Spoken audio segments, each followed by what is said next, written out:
I try to be optimistic about things, everything. So I'm not complaining. I didn't know how to take it. I'm still sort of blown away by it. Like, Trump and Mamdani met in the White House.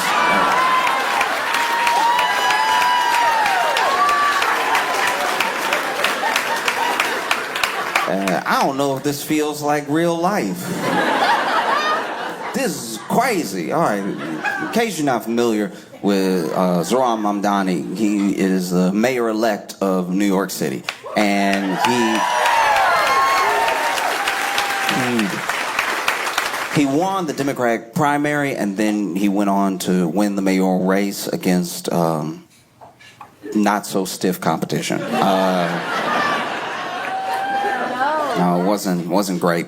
But he won and everything, and the entire time leading up, the whole campaign, he was campaigned against hard by not just his opponents, but by like special interests, by billionaires, and specifically by the president. The president didn't want Mamdani to win at all. The president was over here tweeting hard.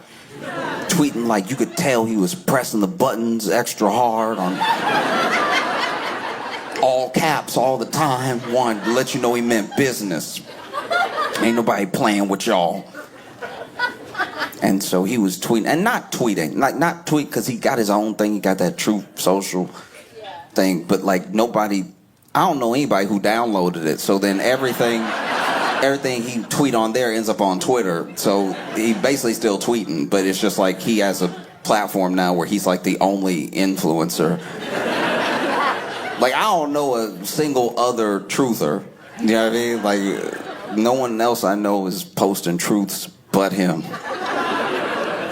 And so he's over here, talking about how he's going to mobilize the National Guard if Zohran Mamdani wins. Just like really wild stuff.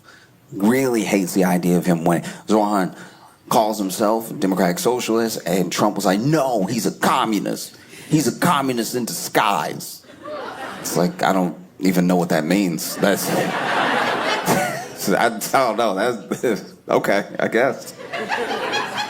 Man said free pre-K, and Trump was like, that must be communism.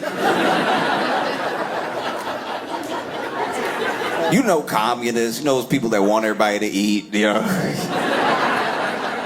He wants a city-run grocery store or whatever. That sounds like communism. Get these communist apples out of my grocery stores. Just saying stuff that, I don't know, just didn't really make sense. And for his part, Zohran only really brought up Trump when asked. He wasn't just one of these people that was campaigning on, like, opposing Trump specifically. You know what I mean? Like, and it's wild that those two are supposed to go be in the same place. Do you know what I mean? That's wild. He invited him to the White House. Zohran better than me. I would have been like, nah, that sounds like a setup. I know a setup when I see one. Nah, I'm good. You're not gonna Fred Hampton me. No way. And look, I get why, like, I really do get why he would go, though. He is the mayor of a city with millions of people who need the resources of the federal government, resources that have been threatened. So I understand going. I'm just saying he's better than me. Much better than me. I've been invited to friends' houses and not gone because I'm like, I think they're mad at me. No, I think it's gonna be awkward. I don't know. Might be a tense conversation. Just stay home. But yeah, crazy. Because you gotta remember, leading up, it's so funny how we treat political figures, and not just political figures, but even like historical figures, where there's these cutoff points. There are these checkpoints where we forget everything that happened up until the next point in their story. So now that Mamdani won, a lot of the stuff people were saying they're just not saying anymore and everyone kind of forgot it. But you rewind like 2 months ago, hysteria, like real hysteria around the idea of him winning. You know, people were over here being like, Zoran Mamdani, he invented Islam. How we gonna let somebody like that be mayor? You know, if he wins as mayor, the whole country is gonna be under Sharia law. I don't think you know what a mayor does. You had people, this is worrisome. I saw this and I prayed it was fake, and it turns out it's true. The story was getting so much national attention, and everybody was following the race so closely that Tuesday, there were people in other states that went to vote for or against Zoran Mamdani.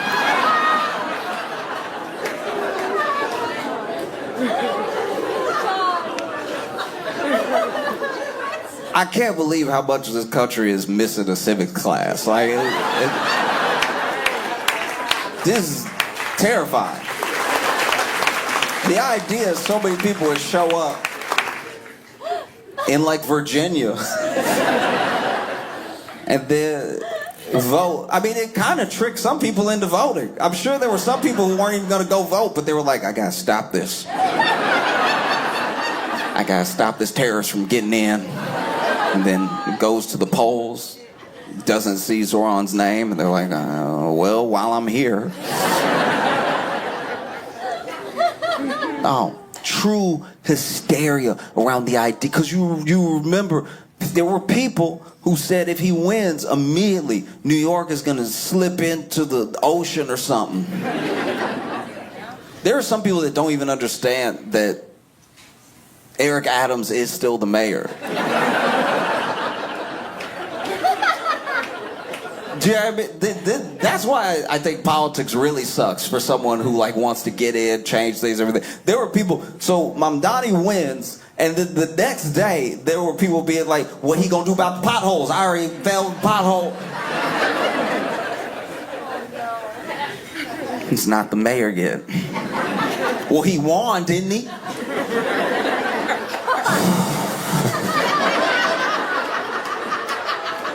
That dude's going to the White House to meet with the president. President Trump. I think that we think, because he's been in our faces so long, that we really understand Trump.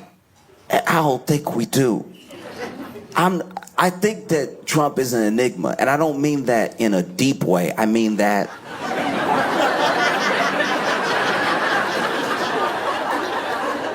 there's two ways to be like an enigma. You could be an enigma by being like a deep philosophical, like Alan Watts type that's just like looking at a star and just like pontificating for the rest of the night on like what it means to already be dead by the time we see you and be so far away, but it feels like you're in like my peripheral at the same time.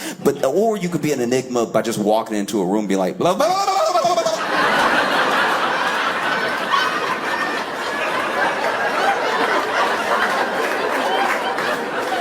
We don't really know why either person does either thing.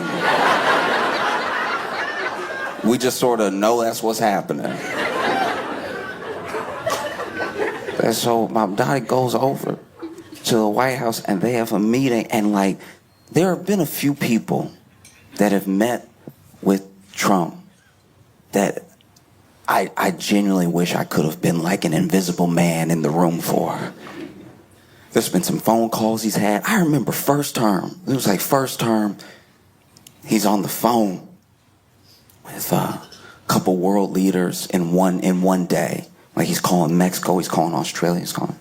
And it was the first time that we got a glimpse, because there were leaks of what the conversation was. It was the first time we got a glimpse of what it would be like for him to govern, you know? Because he was on the phone, he was talking about, you know, hey, look, I said, he's talking with Mexico, he's like, I said I would like get y'all to build the wall and everything. Just listen, just don't say you won't build it.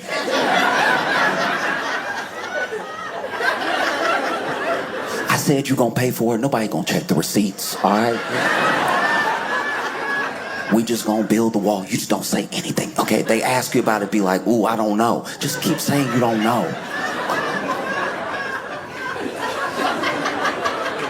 We gonna build the wall and it'll be fine, but just don't tell him. And sure enough, they leaked that conversation. They leaked the conversation where he's like kind of trying to like make a deal, but isn't being the like hard negotiator it seemed like he was gonna be on the campaign trail, right? And that first term had a lot of leaks. Because then apparently Trump called again. It was like, what the hell, man? Thought you were chill. And they get in the room. Because you also got to remember, Trump been campaigning hard against him, so it's a little embarrassing to have to invite this dude now. Because imagine you said all this stuff and then.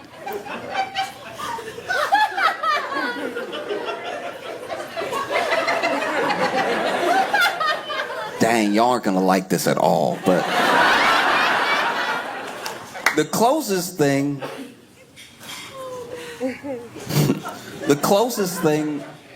to what Trump must feel seeing Mamdani in the White House, even though he invited him, after campaigning so hard against him, and then seeing how many people love him and how well he could potentially do.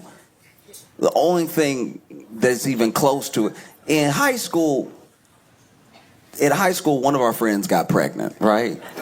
And she was wondering what she should do, right? And then there was one of our friends that was like, I don't think you're ready to be, a mom. Like, I'm not trying to hurt your feelings. I'm just saying, like, you're not even passing algebra. Like, I just feel like, I don't know, maybe,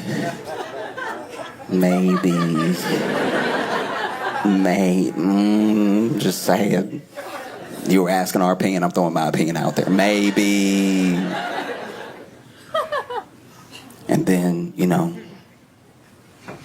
she had the baby, right? And baby's doing well, she's doing well, and she's still friends with her friend. So now her friend just gotta like hang out with this kid she campaigned against.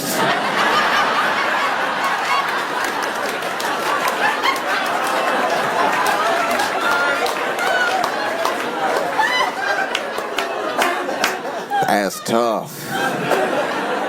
That's tough.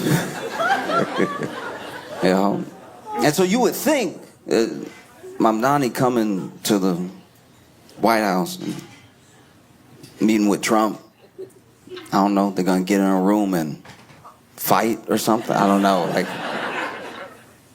because you gotta remember, Trump has been on like high alert. He's been tense for a while. It's been bad. Everybody keep asking about Epstein. I imagine Trump try to go to McDonald's and order, and they're like, but what about Epstein? Do you know what I mean? It's a lot. And so he already on edge. This probably isn't the best time to meet him for the first time. That does just crack me up. Imagine Trump really trying to treat himself too, like taking himself to McDonald's in like his car, like not even being driven. And he's like, yeah, can I get 2 Big Macs and 6-piece nugget? Get a large Diet Coke, another large Diet Coke, and an apple pie.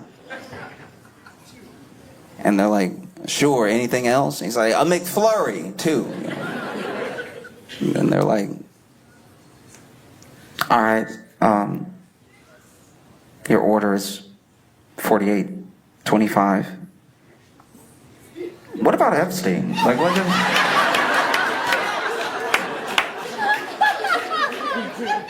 And I don't know. This seems like he's not having a great year, right? And now you're meeting him as somebody he campaigned against hard. And then they're in a room together. Nobody knows what was like the vibe in the room except the people in it, which I can't imagine there were too many. And then they left the room, and you're thinking, wow, this is it. Trump probably gonna mobilize a National Guard and everything. It's bad. And then they get out there and it seemed super friendly. It was genuinely insane. I didn't know how to take it. I've been trying to get people to stop fighting all year and listen to each other. There's two people who could be more diametrically opposed on the political spectrum do it, and I'm like, this is uncomfortable.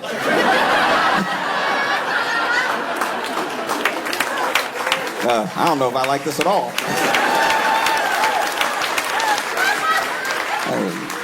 Deeply upsetting.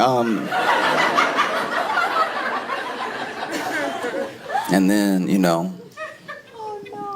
Trump sitting there, Zohan standing there. That was a weird dynamic. That was like that part was uncomfortable. I was like, he's got to stand at the desk, like it's show and tell, like. But then they're talking to the press, and it's like more than cordial. It's like he's like really hyping Mamdani up. He's like, he really beat the odds and everything, and I admire him a lot. And he's over here doing his thing. Young man, bright future for the city and everything. And I'm just watching like, what?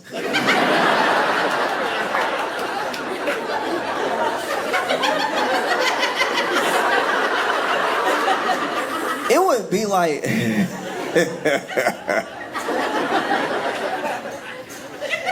This feeling, I'm not even saying this is bad. I don't know if I can trust it yet. You gotta forgive me, I'm black in America. But I'm telling you right now, watching that press conference, it felt like, oh, y'all are pretty white. You'll understand what I'm saying. Okay. This feels like what I imagine y'all would feel like if you had all your friends come to Thanksgiving, and then just because of the seating, just by accident, your most racist uncle was sat next to like your young black friend, right? And so you're expecting, oh no, this is about to be terrible. And then out of nowhere, your most racist uncle just starts talking to your black friend about a Tribe Called Quest.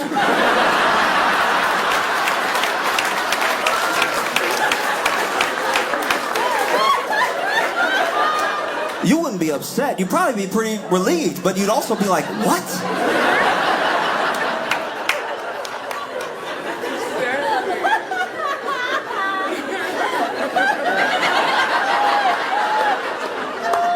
How does he know so much about Tribe Called Quest? No. Whole thing was very weird, and I wasn't the only one that was weirded out. Like, I wasn't the only one that was shocked. The media was also shocked. Shocked and seemingly a little upset. Because he's over here hyping Mamdani up. And I don't know if they got the first question, but I think they did. First question. New York Post was like,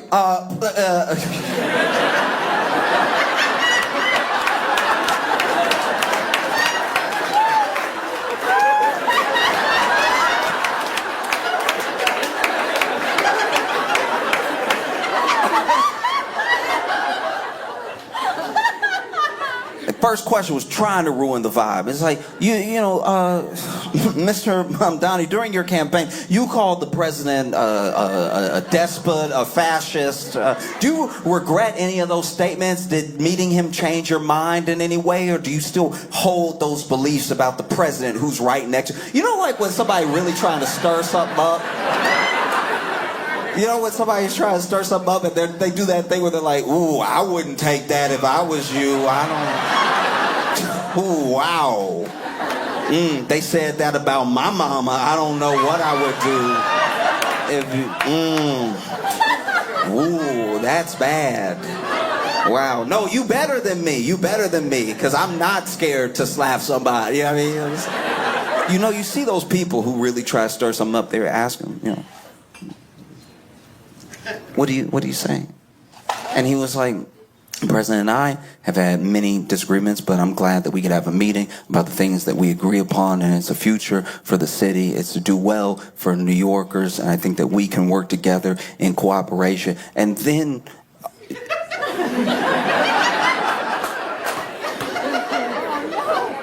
you even see Trump. You even see Trump just like looking at him like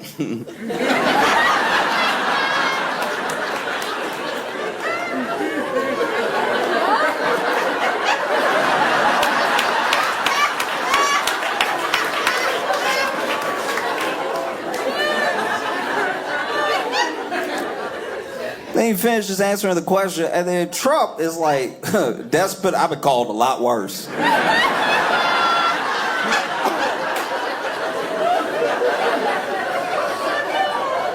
don't even know who asked the next question. I saw another clip with somebody just as upset as New York Post was over here.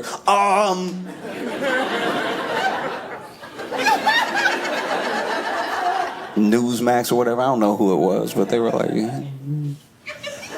yeah, you seem to think that most of the president's tactics were that of a dictator. You actually called him a fascist several times on the campaign trail. Do you still hold those beliefs? And then Trump, out of nowhere, interrupting, out of nowhere, goes, you can just say yes. Like, you can say yes.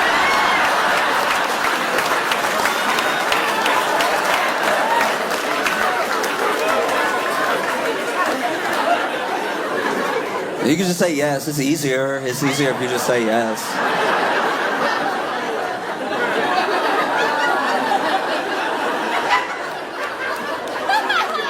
I was like, what is happening? This is crazy.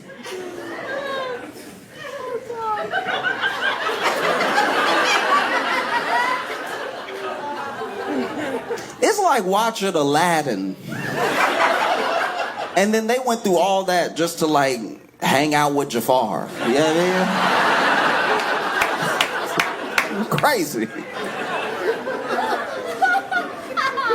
What? And look, maybe it's gonna be fine. I don't know. That was, I guess you can only have so much energy. You know what I mean? You can only fight so many people. And you also gotta remember that, like, Zoran has a real gift. He has a real gift. He has real charisma. He has just a real presence about him. You know?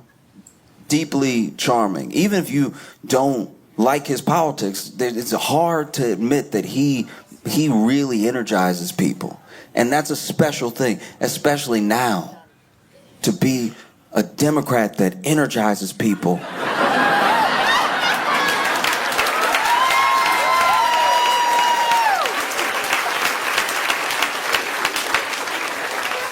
There's not many. There's not many at all. There's a depressing amount. There's actually so few that I'm genuinely worried about even the midterms. I don't know. This might be bad. Because, wow. Sometimes, especially when you see like the top brass, you know what I mean? Like you see like Chuck Schumer or Hakeem Jeffries on TV, and you're like, well, uh-oh.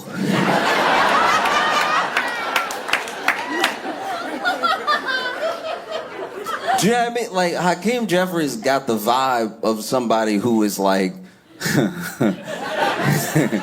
even when he's like low-key trying to do the right thing, Hakeem Jeffries will step up and get in front of you in a way where you're like, oh, don't. Like, you know, like, it would be like if you got bullied at school and then your dad really wanted to do something about it.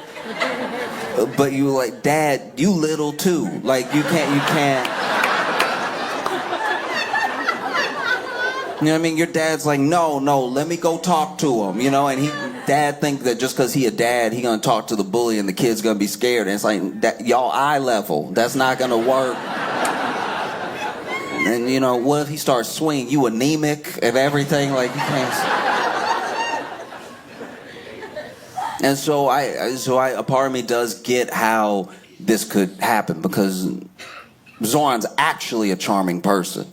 You know, and he's energized people. And you even saw Trump be like, I think that there are some conservatives that are gonna love him too. I'm like, what world are we living in? What?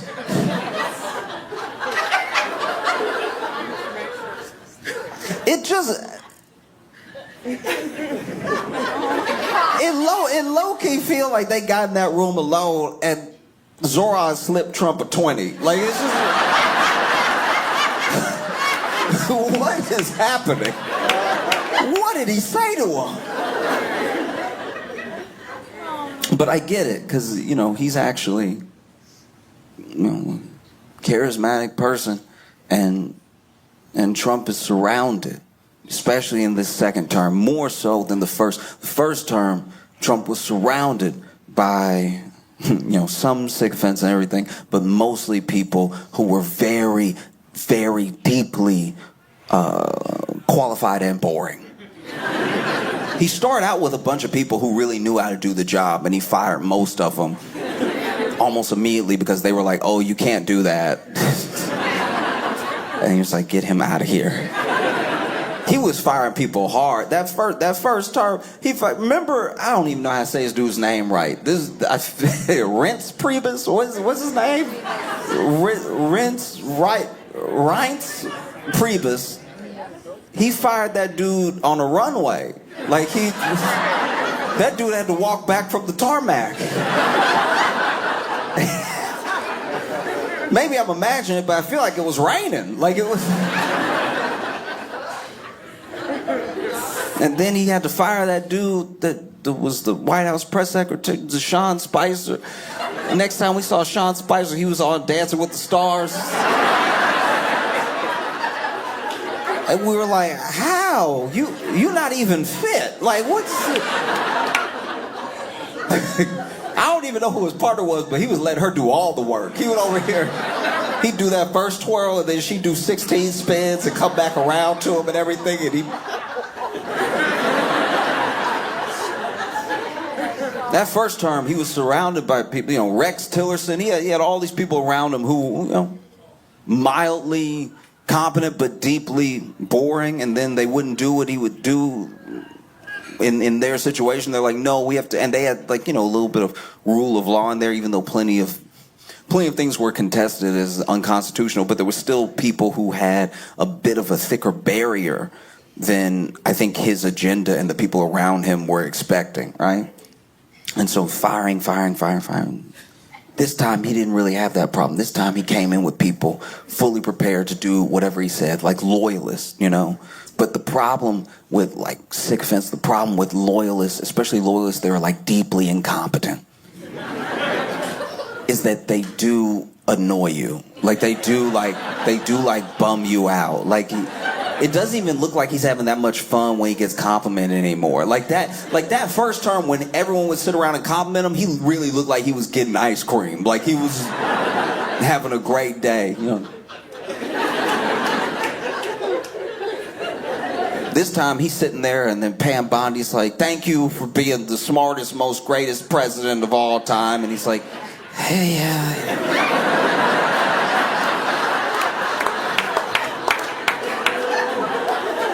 doesn't feel like she mean it. Like, so to have Mamdani, who knows? Maybe Mamdani, like, gave him a compliment that was like, oh wow, you noticed?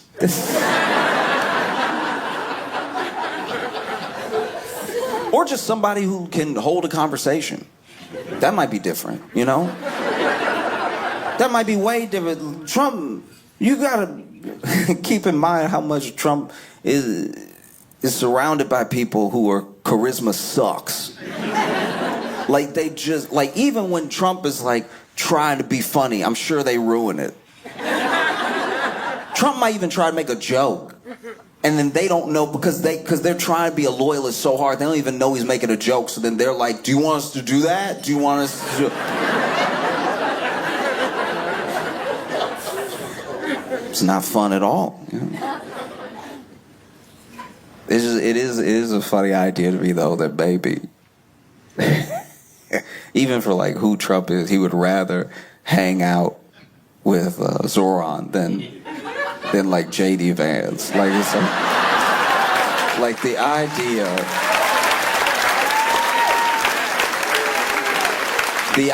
that he also like knows the score. Like the idea that he's around J.D. and he's like, this sucks. This is like, it's like, is he squinting or is he smiling? I cannot tell. Because you got to remember, first term. That dude, who did he have? What did he have? He had Mike Pence.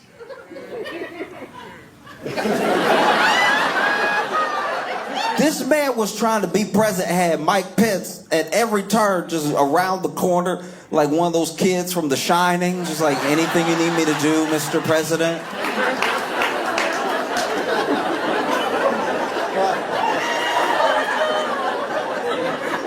Mike Pence too locked in. He was. Like, even when he would do an interview, you'd be like, oh, this is maybe the most humorless person I've ever seen in my entire life. Like, at least JD is cringe. Like, he's like trying to be funny. You know, sometimes he'll tell a joke and he'll have his own laugh at the end of it. And it's like, yeah, that's not going to trick us into laughing. That's not how jokes work. There was that weird, he tried to tell some weird joke. I think he was talking to the troops or something. And he was like, you know, I asked my staff earlier, I was going over jokes. We were joking. And I asked them if I should do one of the jokes that I just told that we all laughed at. And they were like, sir, please don't do that one.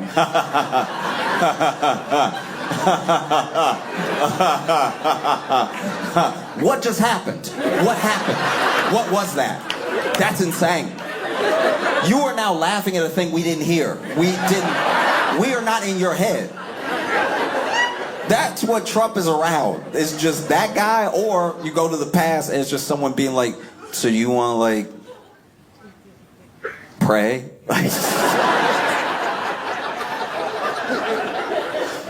Apparently Mike Pence prayed around Trump so much Trump started bringing it up. He was like, you gotta get rid of this guy.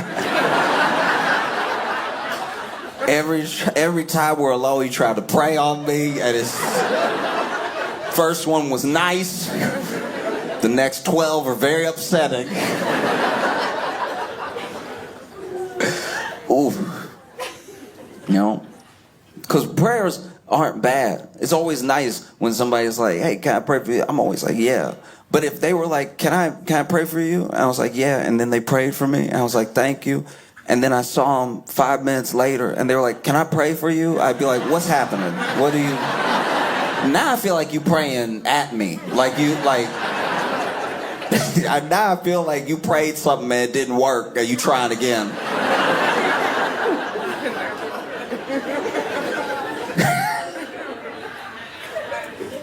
No. So then he's in there with Mamdani and they have whatever conversation they have. I'm sure we'll find out little pieces of it later or whatever. Maybe it's out now. I don't know. I watched the press conference and that was about all I could take. Because I'm not saying, here's the thing, I'm not saying that cooperation is bad. I'm not saying that building, building relationships that benefit people is what politics should be. That's what all the leaders should do, is like put any general differences aside and make sure that they're at least like serving the people that they were put in place to serve. I'm not saying any form of real cooperation is bad. I'm just saying, like, if this is a Black Mirror episode, I would like to wake up now.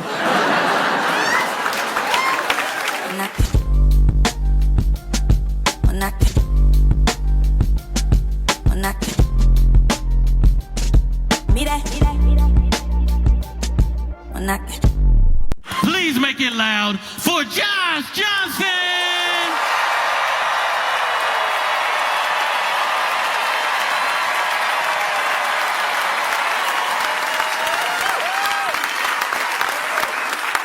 it's tough sometimes when people have all these preconceived notions of how you're going to be because you're from the U.S. and then you get somewhere and you want to share the experiences from the U.S. and they are exactly what people think they're going to be. Like, for instance, in Texas, I don't know if any of you have been to Texas, but if you haven't been to Texas and you've seen a movie about Texas, you've basically been to Texas. Every single movie is like a documentary. The place is insane. Just so you know, you're like, I've never been. It's like, well, did you watch a couple of Westerns? Because it is still kind of like that. And there was a person in Texas who was very concerned. They put out a whole alert. This thing went viral because they lost their giraffe. No, you heard me right. They were asking everybody online to help them find their giraffe. Here's the thing.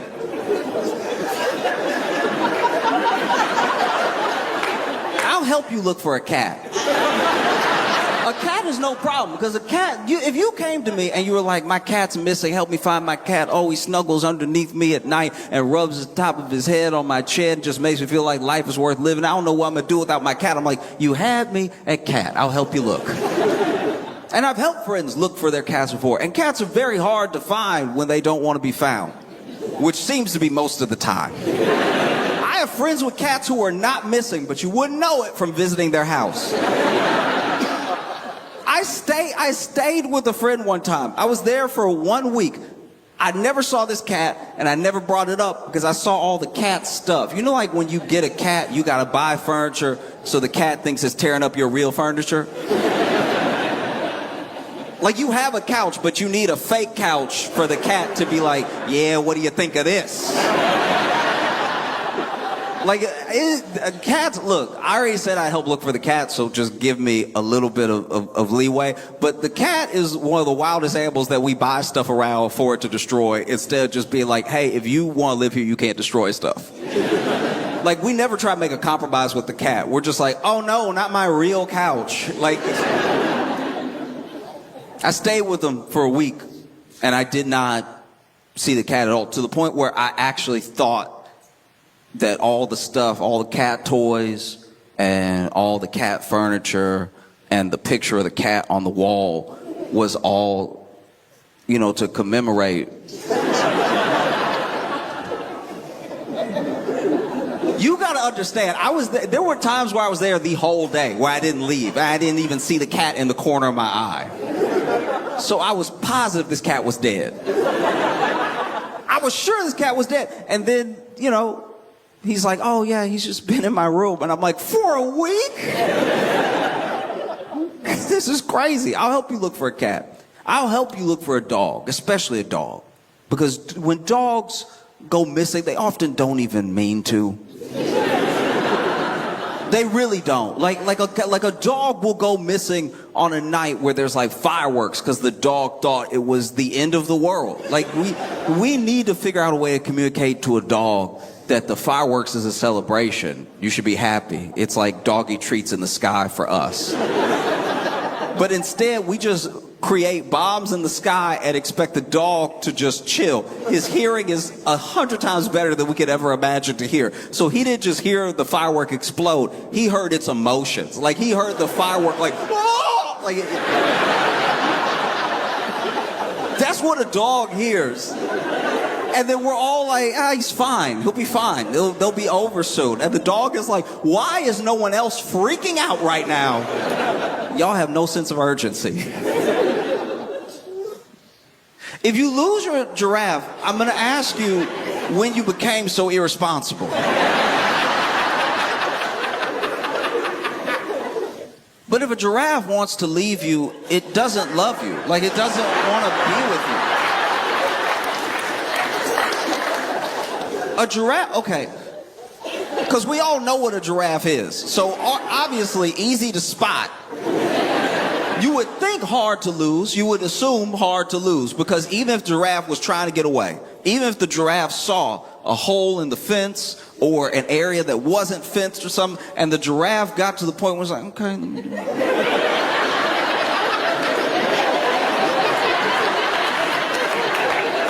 You would be like, hey, I see you.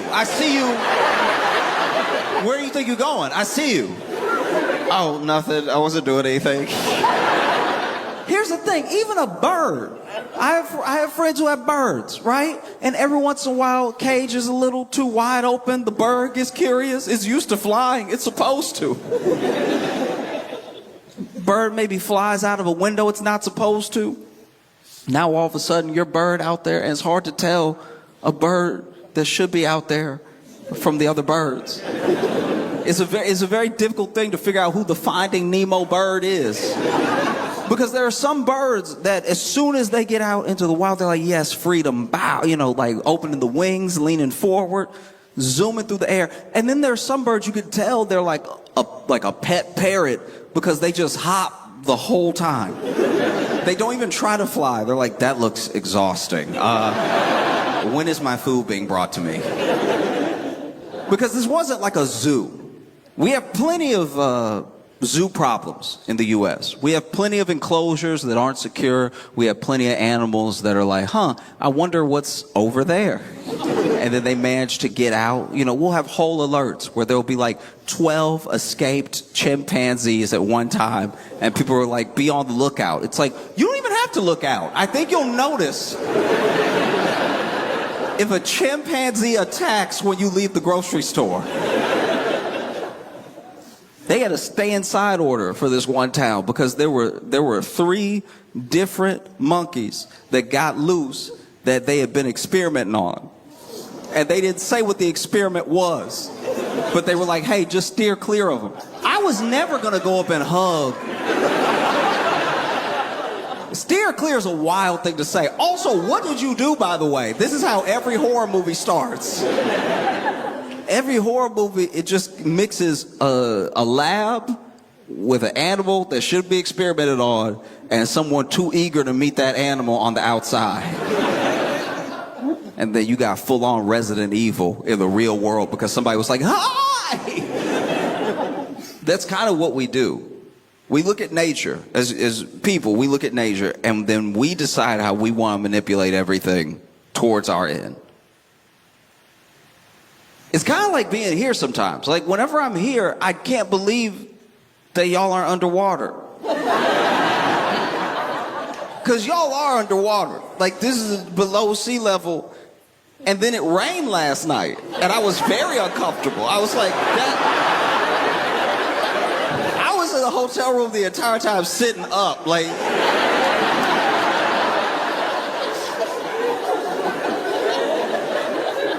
I didn't hear any evacuation noises, any alarms, nothing. Y'all sleeping sound, and I'm over here looking out the window like, the boats are coming up a little bit. That's not stressing anybody out. There's sometimes an ownership that we take over the things around us. I can't stop thinking about these Texas ranches that have all these exotic animals, because it's in Texas and Florida. There's like more exotic animals in some places in Texas and Florida than there are in the actual wild. Like, so many people in Florida and Texas have tigers.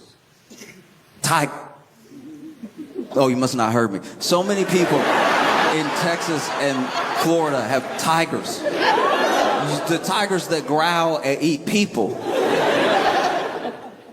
It makes sense for like Mike Tyson to have a tiger.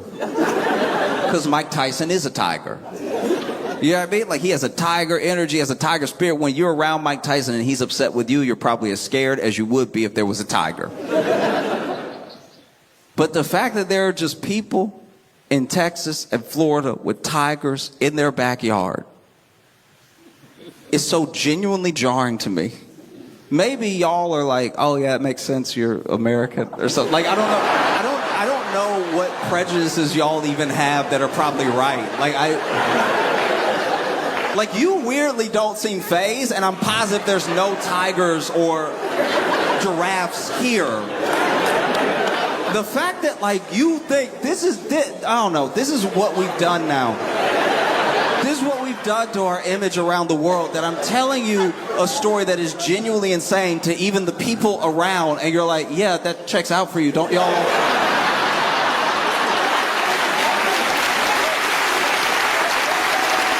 This is so genuinely aggravating. This is like, I'm bringing you real American United States stories, and you're like, yeah, we guessed that one like a week ago.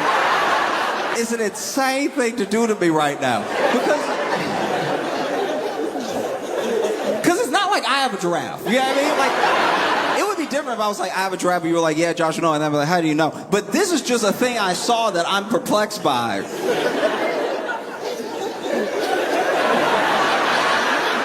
This is so upsetting. Like, y'all truly have no idea. Someone else has a tiger, someone else has a giraffe.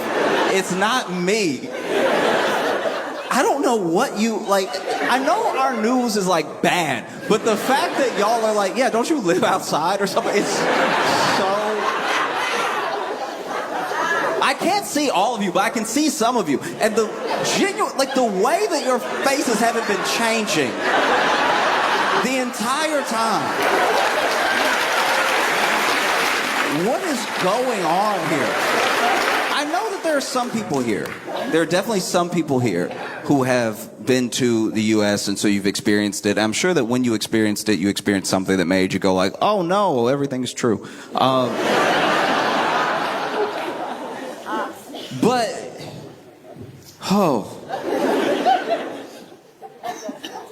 yeah, I mean, I didn't know y'all were so judgy.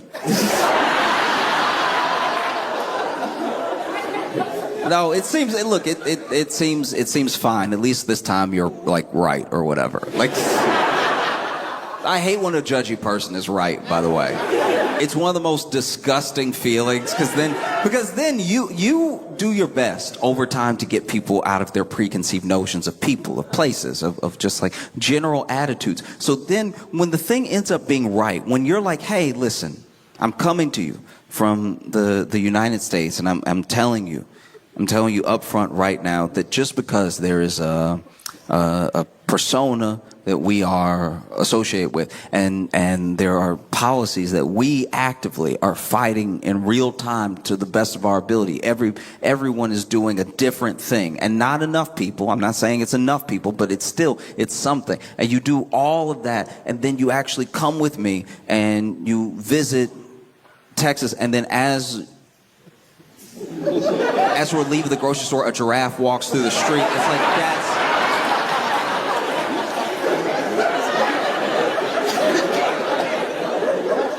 that's so unfair. Like, I'm sure someone was visiting. I'm sure someone was visiting because we have the World Cup right now. And the World Cup is in the United States on purpose. And the rest of the world wasn't ready. The rest of the world was not ready to come to the United States and have their lives be put at risk. Not by our shootings, by our portions. The fact that I have seen so many TikToks, so many reels, I've seen so many different things with people being like, you eat this? Like, you eat all of it? Is that... Because I ordered ramen, and you brought a bathtub. I mean, I guess if I had nothing else to live for and I was trying to die tonight, I could die by ramen right now. But I just wanted to taste some of what you have. I didn't know you would bring the entire pot to me. And then we, as U.S. citizens, are like, what are you complaining about? It's extra food. Because I've been eating here, been eating well, and yeah, it is enough. Do you know what I mean? It's crazy to go somewhere and get enough, because it's like they guessed how much I wanted, and then they gave me that exact amount. But I hadn't been to this place yet. How'd y'all know how much I want? Why didn't you bring me a bathtub full and then let me eat as much as I could and then take some home? I don't understand your ways. I can't believe y'all don't go full bathtub first. Because the people have been posting so many different meals that they've had. And you have people from around the world skipping meals because they ate so much. They were like, breakfast was too much. So I'm not hungry again till dinner. And then we watch a video like that as U.S. citizens, and we're like, y'all not even trying to eat. Like, y'all not even trying. Yeah, like, push through the pain. Like, why are y'all? That's a weak mind to just stop when you full. What is wrong with you? Eat until you can't taste anymore. That's how you get our food. Because I've come over here, I've been eating, and yeah. Yeah, it's I don't know. I don't mean weird in a bad way. It's just weird when everything's like the right color and stuff. And then because we haven't traveled, that's a big thing. Y'all travel so much, you're aware of the rest of the world. And we don't really have that as much. We'll travel, as citizens, we'll travel, but to another state, because that's like another country. Yes. Like when you go to New York, if I took you to Tennessee right after, you'd be like, oh.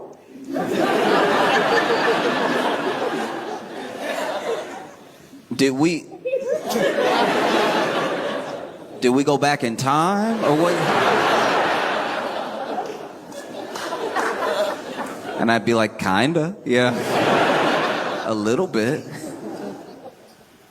But no, I'm struggling here because, yeah, it feels like y'all guessed it. The giraffe,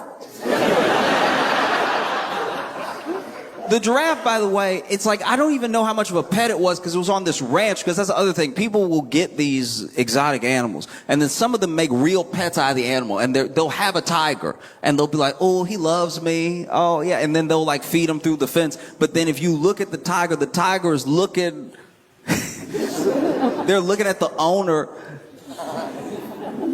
like the rest of the meal. You know what I mean? Like, have you ever had a bread bowl? That's how they look at the person that owns them. It's like, oh, you feeding me the soup, but the bread just walking away every day. You know what would go nicely with this raw meat is some other raw meat.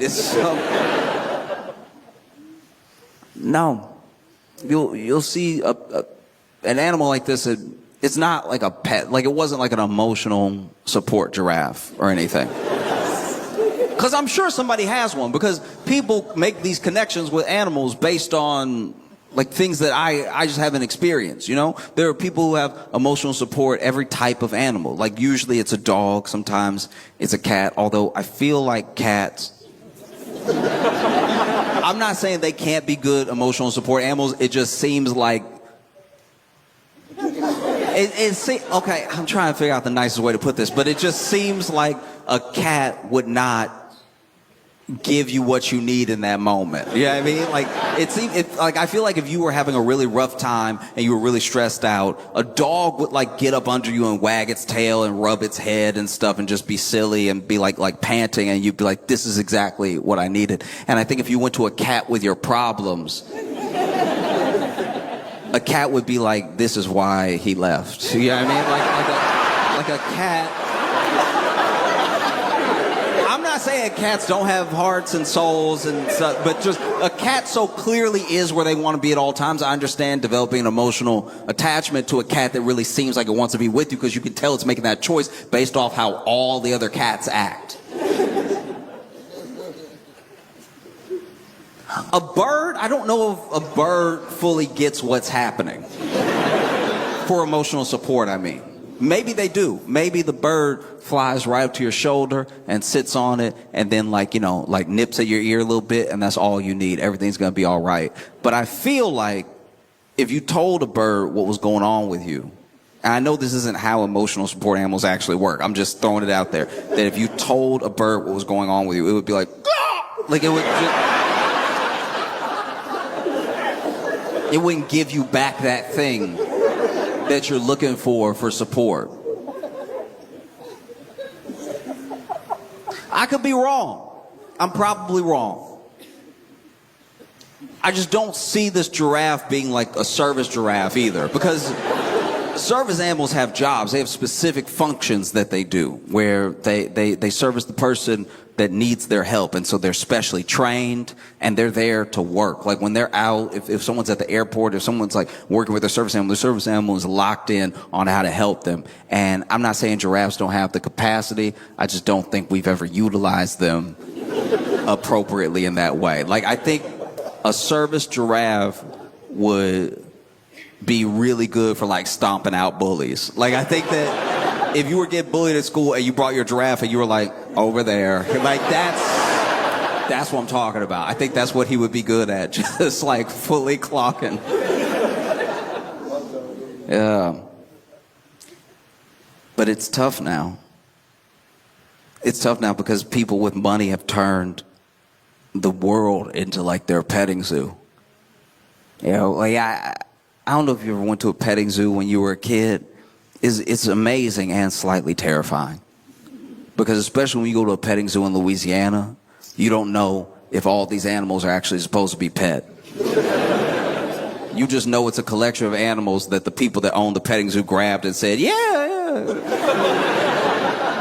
No, have at it. It never bit me before. It's like, that is not the metric we should be judging by the way. That's insane. I went to a petting zoo when I was a kid and they had a snake. And I was like, are you sure? And they're like, yeah, he's not going to do anything. I was like, I know you're supposed to be the expert, sir. But he's not going to do anything. It's not how snakes work at all. Unless this snake has passed, there's no way he's not going to do anything. And they were like, no, you can pet him. And then the whole time they were like, you can pet him. The snake was looking at me like, pet me. Come on. No, pet me. Pet me. Like snakes don't have arms, but it looked like he was really squared up. Like, go ahead. Hey, pet me. Come on. Let's see what happens. And then stuck his tongue out like 7 times real fast. I was like, I feel like he's licking his lips. I feel like this feels like a bad idea. There was a really short miniature donkey that was at a petting zoo that they brought. They had this fair in the city, and they brought this tiny. It was adorable. It was just like if a dog had like a mullet. You know what I mean? Because it's such a tiny donkey, and it had a beautiful flowing. Maybe it was a horse, actually. Now that I think about it, no. Actually, I'm sorry, it was a horse. This is a horse. That's my bad. Okay, so then this miniature horse had like a beautiful mane and everything, and then the kids were walking up to pet it, but there was a gate, and the latch to the gate came loose because there was a person there that was like the attendee for each animal. There was like a person that was supposed to be handling that animal. So the snake guy was like, yeah, do it. And then the donkey guy was just standing there, and he was letting each kid in, opening the gate, and there was another gate over there. So he's opening the gate, walk up, pet, they walk, other person opens the gate. And he had like a little clicker to count how many people were in there with the donkey at one time, but he was only letting one person at a time. So then he just kept clicking and then opening and clicking. And I was like, oh, I don't think you need to, like in my head, I was like, I don't think you need to click if you're just letting one person. It's very easy to count to one, right? But then the latch broke, and there was this overeager kid that busted through the gate, right? And then a bunch of other kids saw him run, so then they started running. And so all these kids started running towards the donkey. And instead of closing the gate, this man just started clicking as many times as he was seeing the kids. And I was like, I don't think you're good at this job. This feels crazy. And then they got up to like the miniature horse. And miniature horse, I'm sure was trained. I don't think this horse did anything wrong, all right? But it did freak out watching a stampede of children coming its way. Everyone was eye level, but the horse was still like, anybody can get it. And it just started kicking as hard as it could. And it kicked 2 kids. And I'm not gonna lie, because they didn't get kicked in the head, it was pretty funny. It was like, like they both got kicked in like the arm, and so to run away from a miniature horse, like is never not gonna be funny. I don't care if you're 7. Like I was 7 too. This.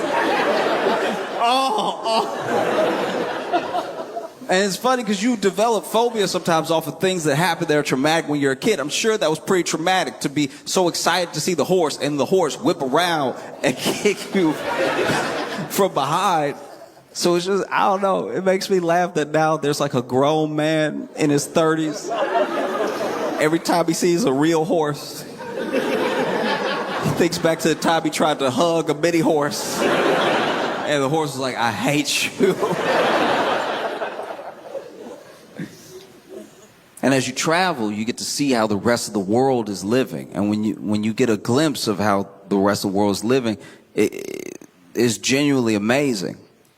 Not just because people's different approaches to life gives you a richer understanding of life. It's also because, like, I come here and I see you on your bicycles. And I know that the health insurance is good because I've seen 10,000 bicycles and 2 helmets. Y'all are fully taking your lives into your own hands, and you feel fine about it. That's crazy. How? So few helmets. Y'all are so fast. Y'all are so when I am walking, I know I'm in the way. I know it's my fault, by the way. Just when I'm walking, right? And I step out into the street and I hear, because y'all have the same one. Y'all don't honk. This is not a city of honking. Ching, ching. Like you all have the bell. Ching. Like, and I've never heard such a whimsical sound threaten so much violence. Because I'll hear like ching, and then I will turn around and someone is so close to me.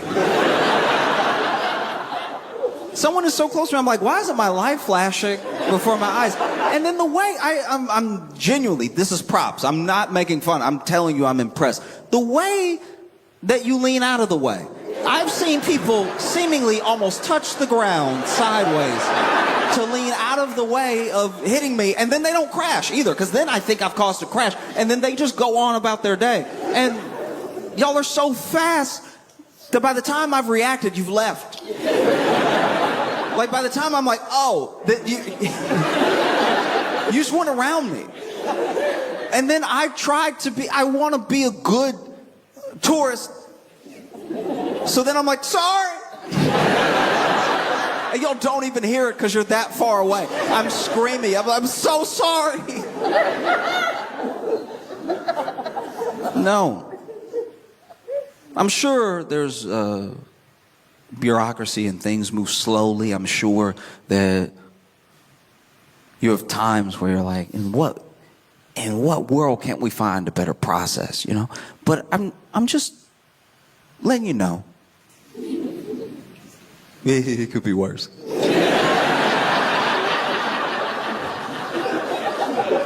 New York is based off of here. That's man. They didn't take the plans that well, did they? Like, they took all the ideas of Amsterdam and then they're like, but what if we didn't have any alleys at all? And you put all your trash right in the front of the street and then people don't come get it. No, the people will hate it, but the rats will love it. The rats, nobody eats like a New York rat. You get a taste of the whole world. People come and visit and they're like, ah! And then the people are like, yeah, we know. I've only seen a mouse since I've been here. I'm sure that you have rats. I'm just saying your rats have like the Christianity to like actually hide when they see a person. Do you know what I mean? Like your rats have enough of a moral core that they're like, oh, they're eating, I'll leave them alone. You know what I mean? Like our rats will run up and see you eating and be like, that looks real good.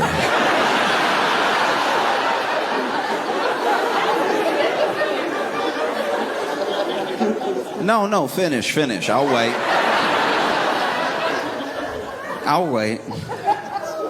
Because that's the freakiest thing, is that, people talk about the Black Plague, right? And how Europe was ravaged by the Black Plague. And we in the U.S. are working on a new one. We're working on, not on purpose. It's just like RFK Jr. is our head of health and human services.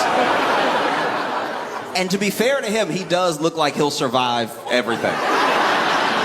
He does genuinely seem like no matter what you throw at him, he'll be like, delicious. But yeah, we have a real problem in New York because our rats are getting smarter. They're getting much, much smarter. And we don't know what to do about that. Because we were already trying to kill them off. We were already like, hey, look, it's cheese. Look at the cheese. Don't mind the spring-loaded step. And they've already figured out, no, I'm not going to go for that. So if you set up an old-school rat trap, most rats won't fall for it. So then we made the new rat trap, which is basically, here is the treat inside of the little box. This box was also invented so you didn't have to look at them, because then you could just throw away the box. Or you could, dump them out and then set the box up again if you had a lot of rats. And now rats are like, it's a little dark in there. I think I'm good. And now we've run out of ideas, and it is disheartening that we have been to the moon. We literally have what we call artificial intelligence, and we're still like, oh, if they don't go for the cheese, I don't know what to do next.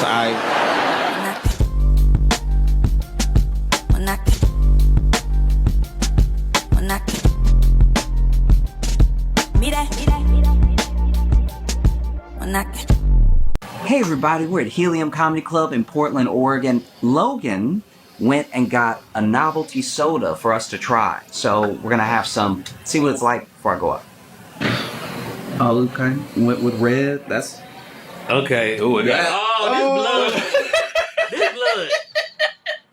This was either blood or kidneys. Or kidneys? This thing. Oh, wait, no, this does stink. Bro, my ears ring. Okay, you alright? Make some noise for Josh Johnson!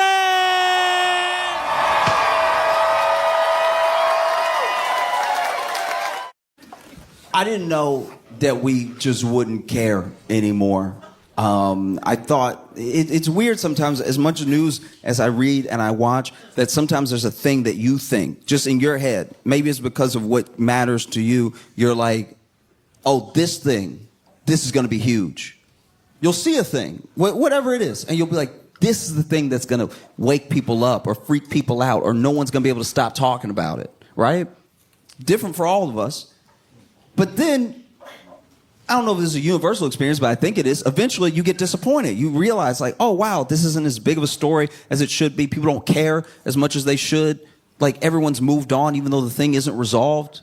That's wild. And I didn't know that we would just stop caring about the drones that are flying over Jersey. That seems like a big deal, and we just sort of let it go. Right? They still up there. I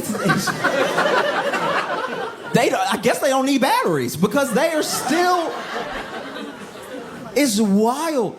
There are drones that were flying over Jersey, and they're loud. They're very high up, but they are so loud that people compare them to helicopters, and they've been flying over Jersey for a while now. And, we all kind of thought, okay, they'll tell us what that is eventually. Someone will know. Someone has to know. Because at first people thought it was kids. And then when they said that the drones were 6 feet wide, they were like, maybe they're rich kids. Maybe it's And then people... and then people started coming up with theories, because it was so loud, it was so disruptive, it's over residential areas, it was so random and everything, that people asked the government came out, and they were like, Don't worry about it.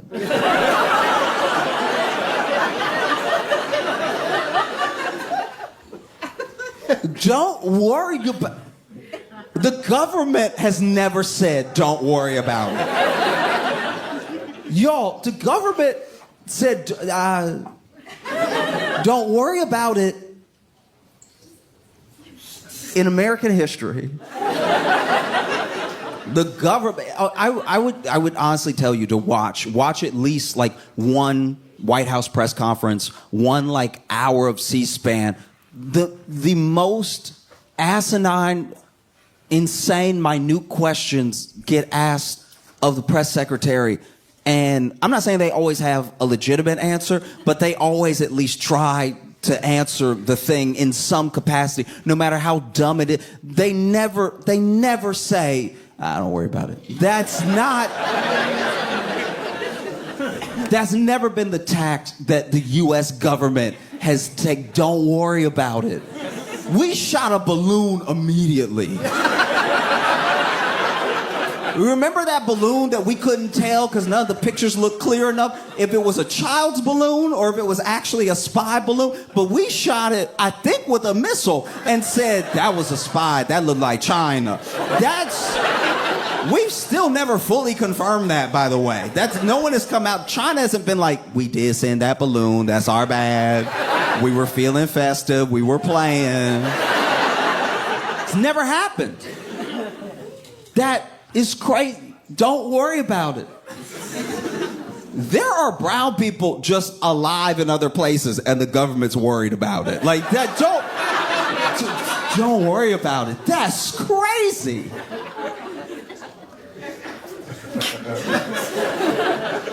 So then people started to come up with their own theories, you know? People started to be like, I don't know. I mean, I think it's a foreign entity. I think it's a foreign entity doing reconnaissance. They're spying on us. It could be China, could be anybody. They're using these drones to spy on us. And I was like, okay. Maybe China sent a drone as loud as a helicopter with lights on it to spy on Tony's house. Like maybe there is a foreign government that has the money and the resources to send so many, it's like a bunch of them, so many drones over that can just stay up in the air forever and can evade when people try to like shoot them down and everything. Maybe a government has all the money and technology to do that, but they don't have Google Earth.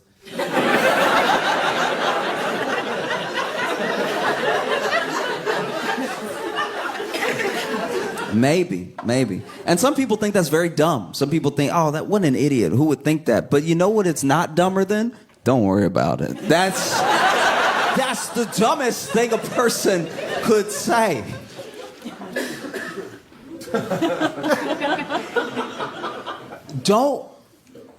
I want to make sure we all understand that. Don't worry about it. Y'all, I am so scared the government is out of money. Don't worry about it is the most broke parent thing to say.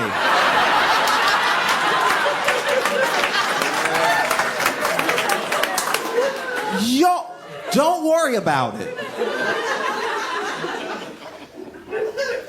When I was a kid, my dad drove, I think it was a 92 Corsica. And if you don't know what a Corsica is, you're doing great. Don't worry about it. But he drove this 92 Corsica, and the Corsica had a hole in the back on the floor. There was a hole. And one day I just went ahead and said something. I was like, hey, Dad, I know that you drive and I'm back here, so you up there a lot and I'm back here a lot, so you probably didn't know what was... I'm just letting you know what's going on back here because you always up there and I'm always back here. but there is a me-size hole in the floor of the car. So just in case you ever pick me up and then you don't see me and you're like, I swear I just picked him up. Where is he? I probably went through the hole that's in the back of the car because there's a hole. I see the road and we are going fast. Like there's a lot. I thought we were going fast when I looked out the window. When you look through the hole, we're going light speed. Okay? So what are we gonna do about the me-size hole in the back? And he was like, don't worry about it. And I was like, that's because we don't have resources. Okay.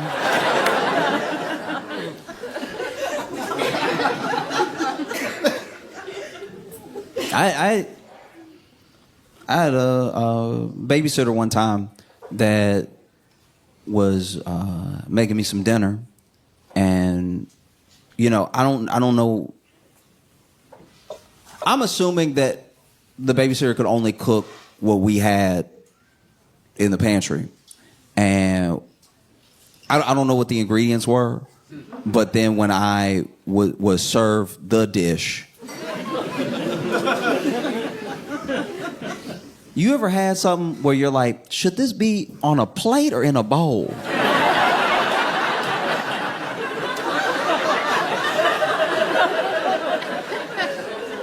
Because it has enough girth to stand on its own.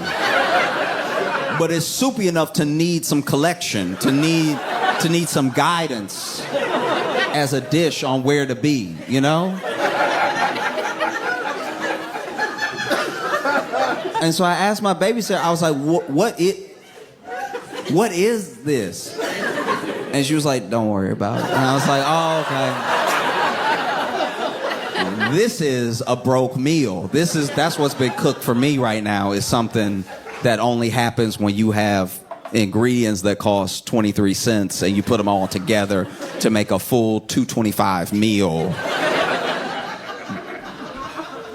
The only thing that you did to cook it was add heat, but you didn't cook. It's all hot.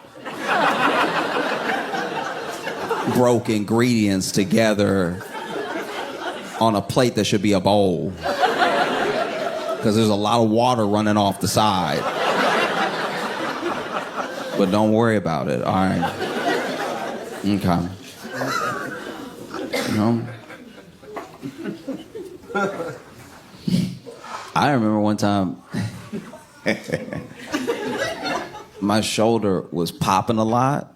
It was like just and like I was like kind of a gangly kid to begin with. So like I don't know what I did, but it was just popping all the time. And I was like, "Hey, Dad, my shoulder is can you hear it? It's popping a lot. It's like popcorn. It's like it's going a lot. Like, does this ever happen to you?" And he was like, "No." I was like, "Should we go to like a doctor or something? Because like I just want to know, is it bad? It doesn't hurt, but it is popping a lot. It's moving. It doesn't want to be my shoulder anymore. Like it's moving all up in there while being kind of still, but like it's not pop. It doesn't hurt, but it's a lot of movement." And my dad was like, "Don't worry about it." And to this day, my shoulder pops quite a bit. So when the government tells you don't worry about it, it makes you worry about that specific thing. There are some people that think it's aliens. They think that is aliens that are trying to make contact and bolder than ever letting us know that they're here, that they're visiting. And okay. I don't think it's aliens because I just don't know if aliens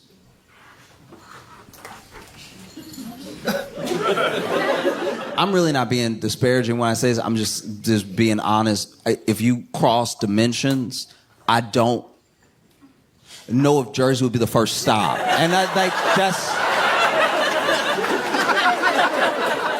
And I know people from Jersey, and they will tell you if I cross dimensions, I'm probably hitting up, Cairo. I mean, I'm hitting up someplace that's a bit more exotic, But mostly I just hope it's not aliens. I hope that it's not aliens because we as humans this isn't the time to visit us. Like, this is, do you know what I mean? Like, we not putting our best foot forward as humanity to get visitors right now. Do you know what I mean? Like aliens coming to see us now would be the equivalent of me coming to see you at 4 a.m. It's like, you're just not at your best.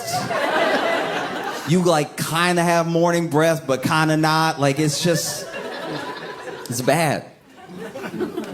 No, I don't think aliens would. If aliens are going to come, they should have done it either 30 years ago or 100 years from now. I think that humanity is not.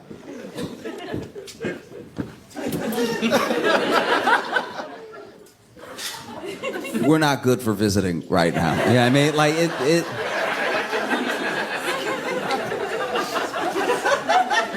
mainly because we're the only species. Every other species of everything on the planet, every other species of animal is doing their best to evolve.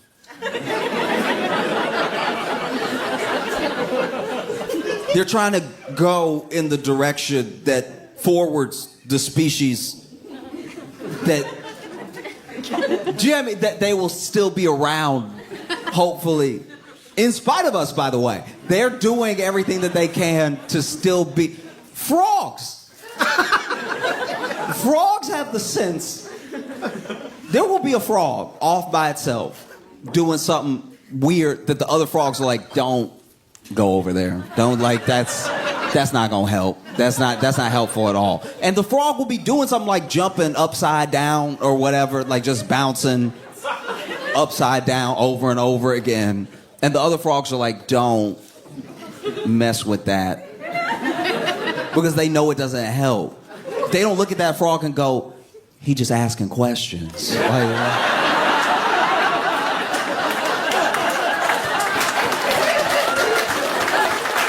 you know what I mean? Like, he a free thinker. That's what that is. That's why he jumping upside down. Why y'all all jumping right side up like some sheep frogs?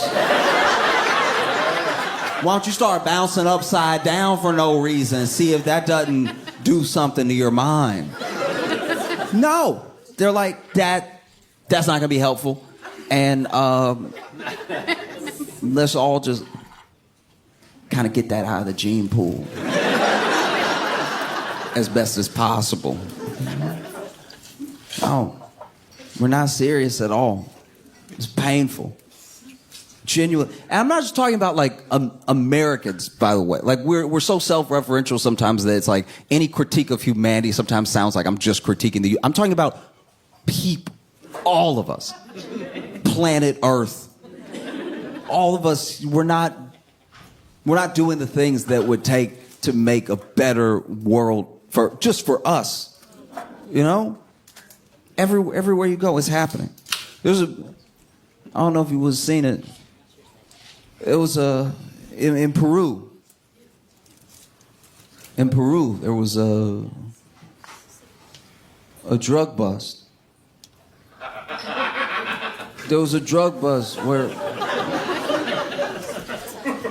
the national police raided this drug house, and who knows if it was like a crack house or a drug warehouse or a kingpin's lair or whatever, but it's where the drugs were. And the head cop, top cop that's leading the charge, leading the raid, led the raid dressed as the Grinch.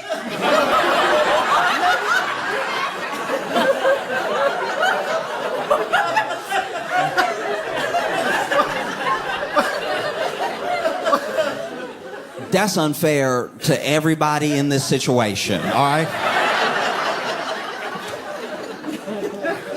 That's not right. Imagine, you in there. You deal drugs, you cook drugs, whatever, but you putting the drugs in a little baggie. And then you hear a boom, boom. Somebody has knocked down your door. And you look up.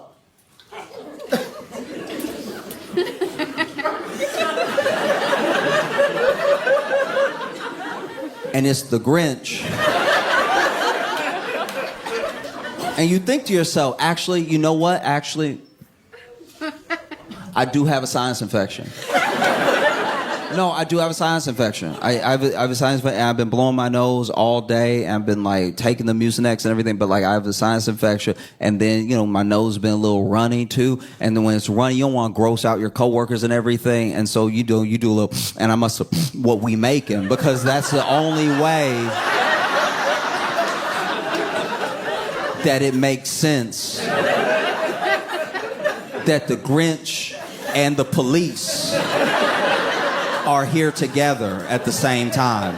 I must have accidentally did what we doing in here to be seeing the Grinch and the police at the same time. Because he didn't just run up in there as the Grinch. This dude, he had the battering ram, and then he goes in. After they break down the door, he goes in and then dropped the battering ram too. Unarmed, just came in character like the great. This man came in high knees, just.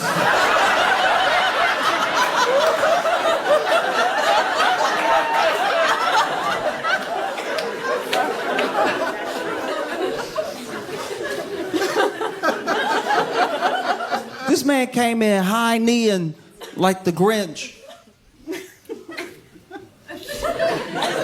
That's unfair to the police officers doing the raid, because imagine you about to raid this house, right? And you don't know what could be in there. If they got drugs in there, they might got money in there. And if they have money in there, then they probably got some weapons in there to protect that money, protect those drugs from other gang members or just from the police, right? So you are about to risk your life going in. You fit it up. You have the AR-15 and everything. You getting ready to go. But then ahead of you,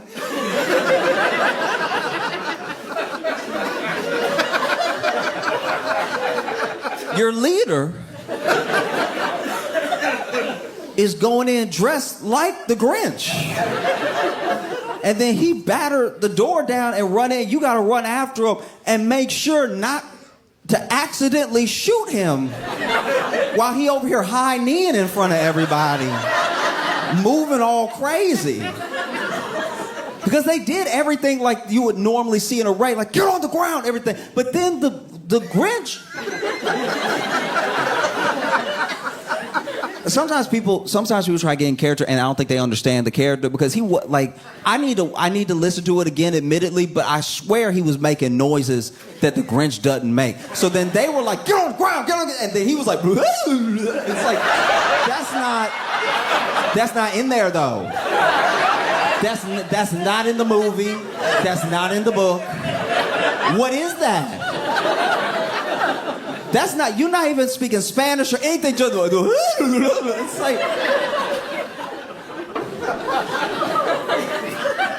in what work? Because you can tell, even as they getting arrested, they're like, but is he with y'all? Like, no, I'm getting on the ground. I'm asking though. Like, he's just moving all weird in here. Like, what is that? I'm getting on the ground. I'm just saying.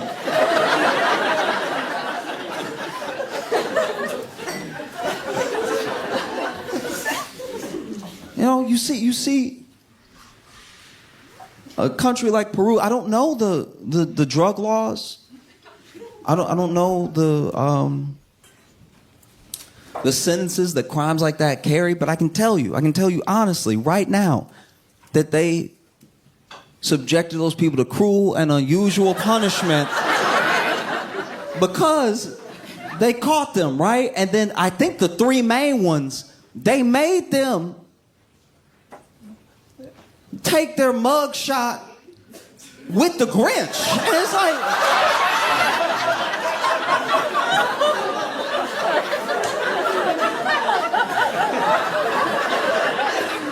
what other reason could there be other than to ruin a person's life? To completely diminish all street credibility than to make them take a mug shot with the grit. They over here, and I'm sure they didn't answer any questions, because if you can Google this, look at the picture later. You see them in the picture being like,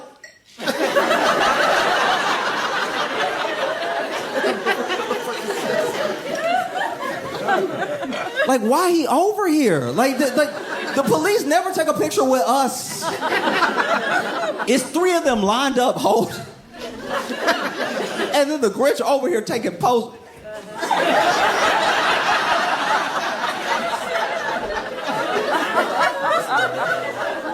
Looking all proud. Because it seems very dangerous to like go in there, battering ram, and run up in there as the Grinch, but maybe it's not. Maybe he knew that if you run up in there as the Grinch, people so confused that they don't fire right away. They literally like.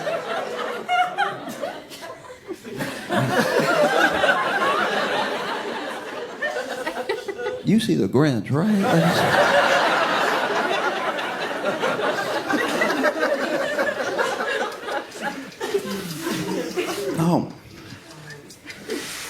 No, we're not a serious people. Not at all. No.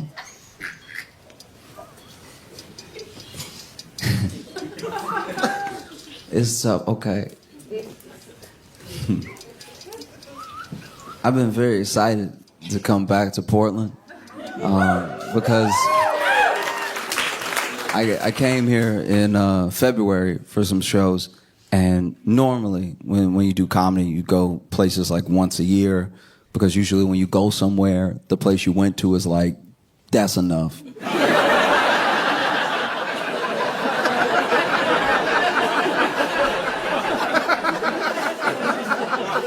We get it. We get what you do.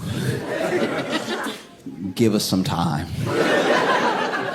But I was able to come back, so soon, and I love being here. I love doing shows here and everything. I love coming to Portland because y'all don't wait. You hit people with Portland as soon as they land. Like, it's like.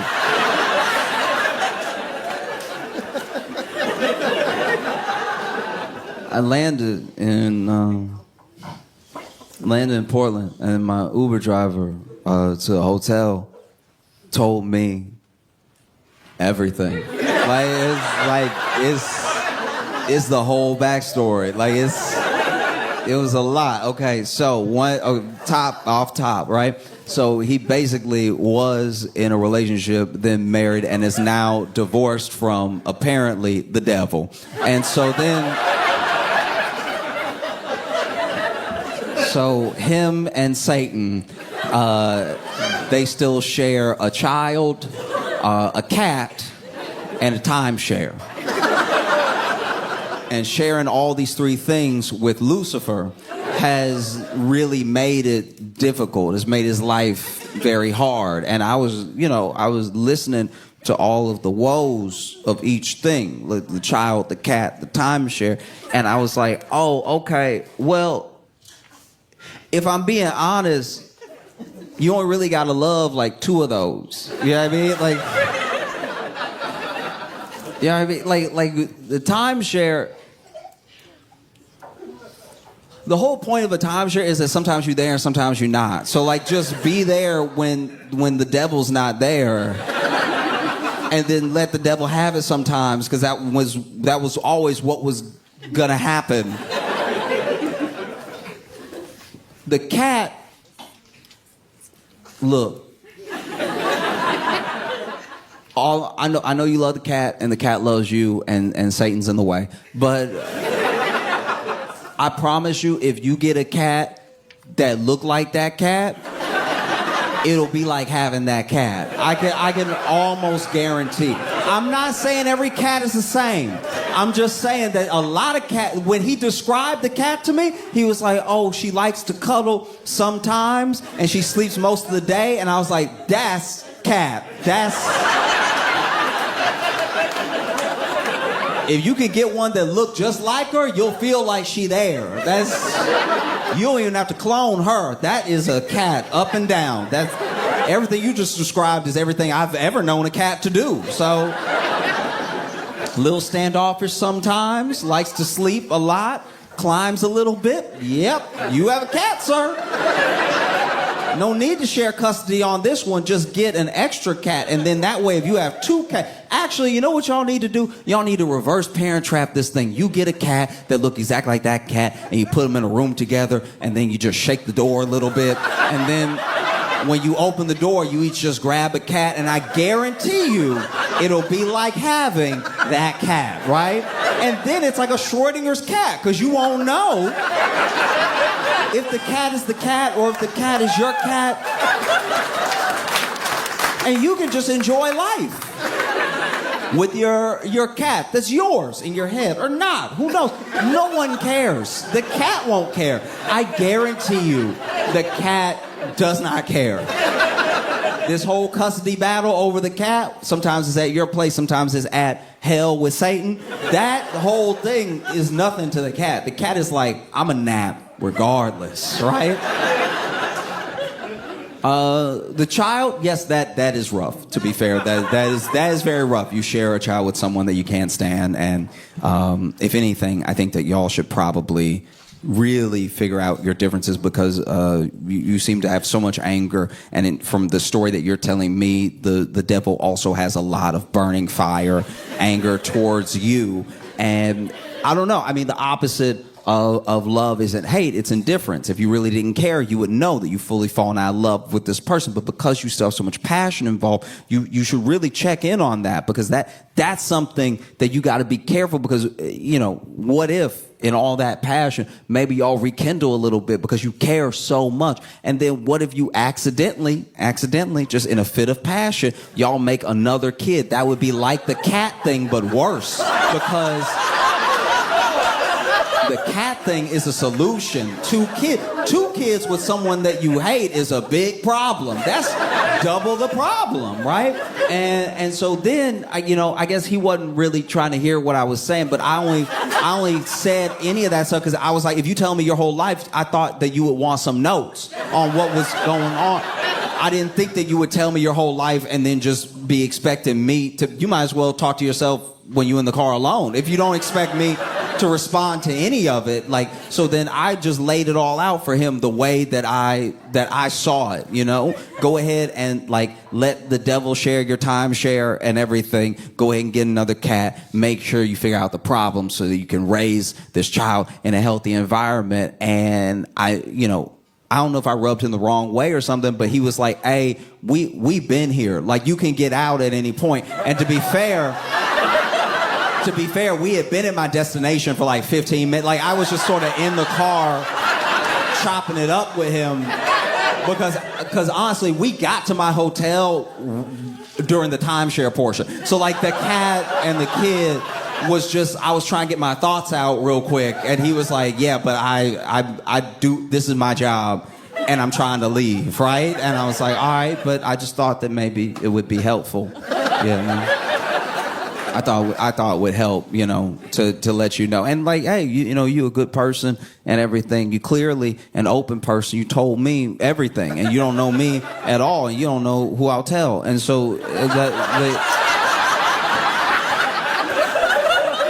the idea that you're so trusting is both a pro and a con of being in relationships, because it's you're trusting enough to pour out your heart to a total stranger, but also sometimes that trust can either be betrayed or misused, which is what it sounds like the devil did to you according to your story and everything. And he was like, I can get your suitcase for you if you need